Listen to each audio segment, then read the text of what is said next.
네, 이제 그 혹독했던 그런 겨울 추위가 많이 물러가고 이제 좀 따뜻한 계절이 되어 가는 것 같습니다. 네, 우리는 추울 때나 따뜻할 때나 늘 한결같이 하나님 앞에서 이처럼 예배하는 그런 복된 예배자가 될 수 있는 우리 저와 여러분들이 되셨으면 참 좋겠습니다. 네, 오늘은요, 이 베드로의 신앙 고백이라는 제목으로 말씀을 좀 나눠보려고 합니다. 우리가 익히 많이 들어서 알고 있는 그런 내용들이죠. 네, 베드로의 신앙 고백으로 인해서 교회가 세워졌다라는 것들을 알 수 있는 그런 내용입니다. 여러분 근데 혹시 이 교회라는 말의 뜻을 알고 계십니까? 헬라어로 혹시 교회가 뭔지 아시는 분 계시죠? 네, 많이 쓰는 말이니까 에클레시아라는 말 혹시 들어보셨습니까? 네, 이게 헬라어인데요. 헬라어로 교회라는 뜻을 가지고 있습니다. 근데 이 에클레시아라는 말이요, 에크라는 말과 칼레오라는 말의 합성어입니다. 이 에크라는 말은요, 뭐뭐로부터 나오다, 뭐 이런 뜻을 가졌고요. 칼레오는 부름을 받은 자라는 그런 뜻입니다. 결국 이 에클레시아라는 말이요, 부름을 받고 나온 자 이런 뜻을 가지고 있습니다. 그런데요, 이 에클레시아라는 이런 뜻을 가진 이것이요, 지금은 교회라고 알고 있지만 처음에는 이것이 교회가 아니었습니다. 교회가 생기기 이전에도 이미 이 에클레시아가 있었습니다. 그렇다면 그 당시에 이 에클레시아가 무엇이었을까요? 당시에는요, 이 모임을 뜻하는 그런 고유 명사가 에클레시아라고 했다고 합니다. 무슨 말이냐 하면요, 쉽게 말해서 뭐 노동조합의 모임도 에클레시아라고 이렇게 불렀고요. 스터디하는 공부 모임도 에클레시아 이렇게 불렀고, 쉽게 말해서 뭐 반상회 모임도 에클레시아 이렇게 불렀다라고 합니다.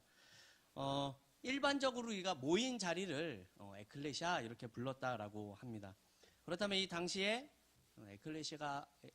에클레시아가 교회가 아님에도 불구하고 부름을 받고 나온 자라는 이런 의미를 가진 이유가 무엇이겠습니까?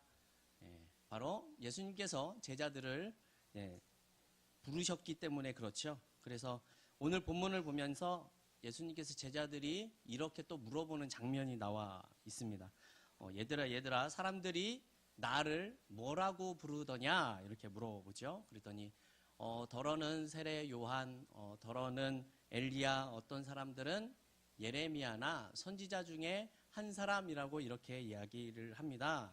그러면서 또 이렇게 물어보게 되죠. 그렇다면 너희들은 나를 누구라고 생각하느냐라고 이렇게 물어봅니다. 그랬더니 베드로가 이렇게 대답을 하죠. 주는 그리스도시요 살아계신 하나님의 아들이시니이다 이렇게 이야기를 하게 됩니다. 그러자 예수님이 이것을 알게 하신 이가 하늘에 계신 내 아버지이시다 이렇게 말하는 내용이 나타나고 있습니다. 그리고 예수님이 18절에서 이렇게 말씀하시죠. 베드로야, 너는 베드로라 내가 이 반석 위에 내 교회를 세우겠다. 뭐 이런 내용의 말씀이 나타나고 있습니다. 여러분 이 베드로라는 이름이 반석이라는 뜻을 가지고 있죠. 그래서 우리가 베드로를 통해서 교회를 세우겠다 이렇게 생각을 할 수도 있을 것 같습니다. 하지만 이 말씀에서 말하는 이 반석은요, 베드로를 의미하는 것이 아니라 베드로가 이야기를 한 그 신앙의 고백을 의미하는 겁니다. 즉 주는 그리스도시요 살아계신 하나님의 아들이시니이다라는 그런 고백 위에 교회를 세우시겠다라는 것이 오늘 예수님께서 우리에게 말씀하시는 내용입니다. 여러분 이 말씀을 보면요, 교회라는 곳의 정체성이 무엇인지 좀 드러나고 있죠. 교회는요 단순히 그냥 사람들이 많이 모였기 때문에 형성이 된 곳이 아니다라는 겁니다.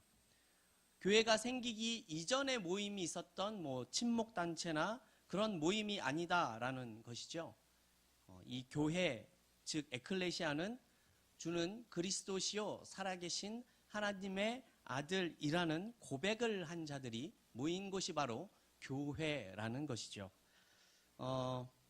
여러분, 예수님 당시에 이미 많은 에클레시아라고 부르는 모임이 있다고 말씀을 드렸죠. 하지만 하나님이신 예수님께서 이 땅 위에 세우실 에클레시아는요, 에클레시아 오브 에클레시아입니다. 예, 무슨 말입니까? 수많은 교회들 중에서 진정한 교회를 세우시겠다라는 의미를 말씀하고 있는 겁니다. 그 교회는 바로 수많은 에클레시아들 가운데 주는 그리스도시요 살아계신 하나님의 아들입니다 라는 고백을 한 자들을 통해서 교회를 세우시겠다라는 것이죠. 그리고 이렇게 고백할 수 있는 것이 하나님께서 알게 하셨기 때문에 가능한 일이다라고 말씀하고 있습니다. 무슨 말입니까? 하나님께서는요, 자신의 그 백성 삼으신 자들을 이렇게 고백을 하게 만드시고 이들을 모아서 수많은 에클레시아라는 모임 가운데 진정한 에클레시아인 교회를 세우시겠다라는 그런 뜻입니다. 그리고 이 교회는요, 오순절 성령 강림 이후로 폭발적으로 성장을 하게 됩니다. 그런데 여기서 중요한 것은요, 지금 예수님과 이 제자들이 이야기를 나누고 있는 곳이 어디인지를 우리가 한번 생각해 볼 필요가 있습니다. 지금 있는 곳은요, 빌립보 가이사랴 혹은 가이사랴 빌립보 이렇게 부르기도 하죠. 이 가이사랴 빌립보는 갈릴리 호수 북쪽으로 한 40km 정도에 있는 이 헐몬산, 이 기슭에 위치한 아름답고 풍요로운 마을이라고 합니다. 근데 원래 이 가이사랴 빌립보는요, 구약 시대의 지명은 이 바알 갓 뭐 이런 곳으로 불리던 곳인데요. 그 헤롯 대왕의 아들이었던 이 헤롯 빌립에 의해서 확장을 하게 됐고요. 그렇게 하면서 로마 황제 디베리오 가이샤를 기념하는 의미에서 이곳을 가이사라라고 이렇게 명명을 하게 됩니다. 이스라엘이 있었던 그 지중해 연안에 있었던 그 가이사라랑 그 구분을 하기 위해서 그래서 자기 이름인 빌립을 넣어서 가이사라 빌립보 이렇게 불렸다라는 겁니다. 여러분, 황제를 위해서 자신의 그 이름을 딴 도시를 만들었다면 여러분 어떻게 만들었을까요? 초라하고 볼품없게 만들었겠습니까? 그렇지 않죠? 네. 얼마나 화려하고 웅장하고 멋있는 모습으로 만들었겠습니까?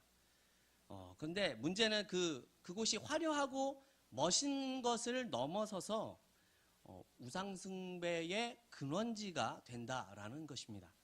무슨 말이냐 하면요, 가이사랴 빌립보는 대부분 이 이방인들로 인해서 채워졌었던 곳입니다. 그렇다 보니 거기에는 그 자신들이 믿고 있었던 그 신을 모시는 그런 신전들을 무수히 세웠고 세워져 있는 곳이 바로 가이사랴 빌립보입니다. 무슨 뜻이겠습니까? 그곳에서요, 제대로 살아가려면 우상을 숭배해야만 한다라는 것이죠. 가이사랴 빌립보에서 살아가려면 이방인들과 비슷한 삶을 살아야 한다라는 것입니다. 하나님의 백성다운 모습이 아니라 이방인스러운 모습으로 살아야 하는 곳이 이 가이사랴 빌립보라는 곳이죠. 이러한 곳에서 예수님께서는 의도적으로 제자들을 향해서 이렇게 물어보시는 겁니다. 신앙의 고백을 받으시는 겁니다. 야, 너희들은 이 가이사랴가 보여주는 풍족함과 풍요로움, 편리함과 우상 속에서 어떻게 살아갈 것이냐? 라는 것이죠. 예수님은 거기에서 이들에게 바른 신앙 고백을 지금 바라고 계시는 겁니다.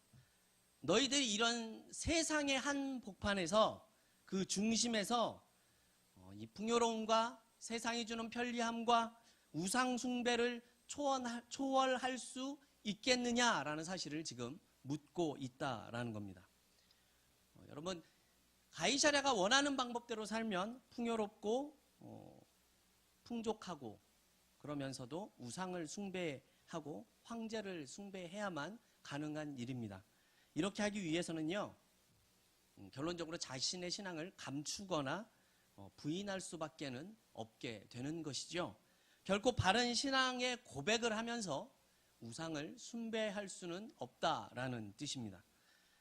예수님을 주님으로 모시고 가이사랴가 주는 풍요로움을 동시에 가질 수 없다라는 것입니다. 여러분 이해가 되시죠?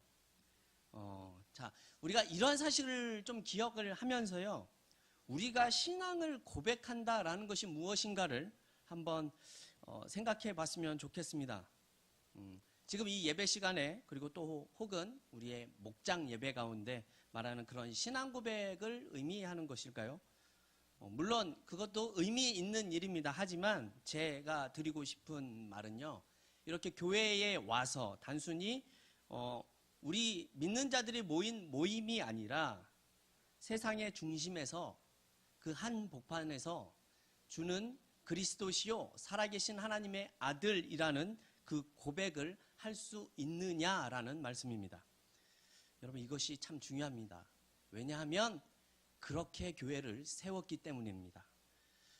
이렇게 고백하는 자들이 바로 교회라는 겁니다. 그냥 단순히 웃고 떠들고 먹고 마시는 친목단체와 다른 것입니다. 그래서 에클레시아 오브 에클레시아가 될 수 있는 것이죠. 여러분 그러면 한번 생각을 해볼 필요가 있죠. 우리들의 가이사랴 빌립보가 어디인지 한번 생각해 볼 필요가 있습니다. 어쩌면 내가 속해 있는 직장일 수도 있고요, 내가 살아가고 있는 가정일 수도 있습니다. 아니면 다른 삶의 모습일 수도 있죠. 무슨 말인가 하면요, 우리가 살아가는 곳에서 나의 신앙을 위협받고 도전받고 타협을 해야 하는 그 장소가 어디냐 하는 것입니다. 그곳에서 지금 이렇게 묻고 계시는 거죠. 세상 사람들이 나를 뭐라고 부르느냐? 아무개야 너는 내가 누구라고 생각하느냐? 이렇게 묻고 계시는 겁니다. 자, 이렇게 우리의 신앙이 위협받고 도전을 받고 있는 곳에서 우리는 베드로와 같이 멋진 신앙의 고백을 할 수 있어야 한다라는 뜻입니다. 아멘이십니까? 네. 여러분 아마도 시간이 지나면 조금씩 더 이 세상은 타락해져 가게 될 겁니다. 그러면요 아마도 교회도 점점 더 타락해져 갈 가능성이 높아질 겁니다. 사실은 예전보다 더 살기가 편해지고 환경도 좋아진 것이 사실이죠. 네, 여러분 그렇다면 교회도 더 부흥하고 든든히 세워져 가야 하는 것이 맞지 않을까요? 네, 그런데 그럼에도 교회가 타락해져 가는 이유가 무엇일까요? 여러분 돈이 없어서일까요? 프로그램이 부족해서일까요? 세상의 문화보다 교회가 뒤처졌기 때문에 그럴까요? 저는 다르다고 생각합니다. 제 개인적인 생각은요, 우리가 살아가는 삶의 자리에서 우리가 제대로 된 신앙의 고백과 그에 따른 삶을 살아내지 못하기 때문이라고 생각합니다. 교회 안에서 신앙 고백을 못하는 것이 아니라 내가 살아가고 있는 그 삶의 현장에서 나만의 가이사랴 빌립보에서 신앙의 고백을 제대로 하지 못하고 있기 때문입니다. 여러분 우리가 바른 신앙 고백을 하지 못하면요, 결국은 세상의 권세나 그런 세속적인 방식에 끌려다닐 수밖에는 없게 되는 것이죠. 그리고 그렇게 되면 그런 것에 물든 교회들이 생길 수밖에는 없게 되는 것입니다. 여러분 이게 무슨 말인가 하면요, 우리 우이제일교회가 우리들에게 달려있다라는 뜻입니다. 여러분 우리가 고민해야 할 문제라고 생각합니다. 직장 때문에, 물질 때문에, 가족 때문에, 친구 때문에 우리의 신앙을 타협할 수는 없다라는 뜻입니다. 우리 믿는 자들이 가장 위험한 것이 바로 저 개인적으로는 변질된 신앙이라고 생각을 합니다. 사실은 변질된 신앙을 가진 사람들은 자신이 잘못됐다라는 생각을 잘 하지 못하는 경우가 참 많습니다. 여전히 자신의 신앙이 좋다라는 생각을 가진 경우들이 많이 있기 때문에 그렇죠.